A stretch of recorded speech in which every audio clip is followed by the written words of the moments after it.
أعوذ بالله من الشيطان الرجيم. بسم الله الرحمن الرحيم. الحمد لله رب العالمين، والصلاة والسلام على خاتم الأنبياء والمرسلين سيدنا محمد وعلى آله وصحبه أجمعين.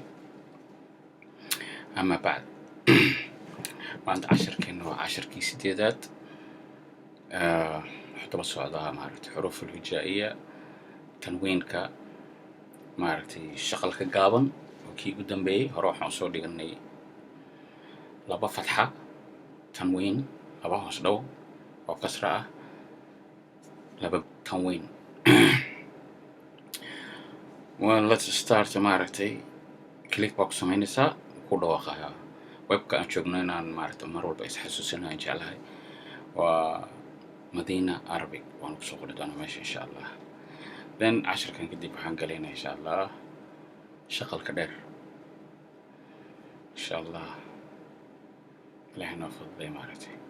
Okay, let's start it. alifkan click ku samaynaya,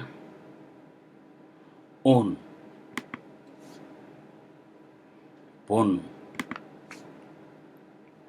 tun, thun, jun,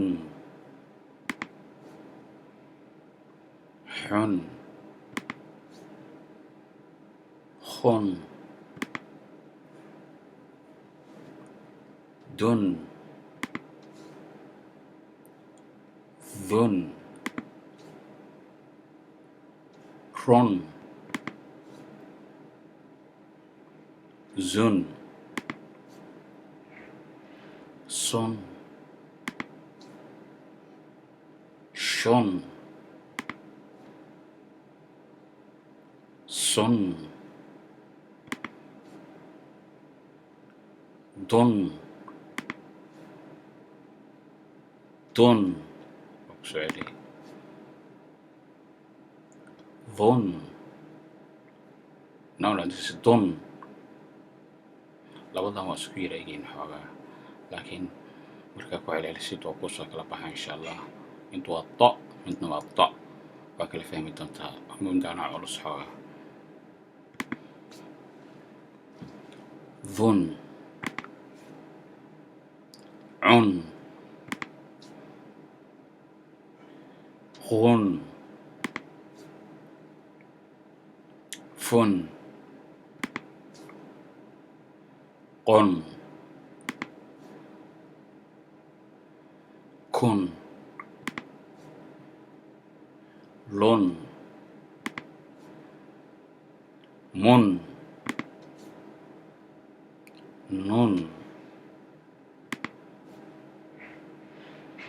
hun, wun, yun. casharkeena sideedaad maanta intaasuu ku egyahay.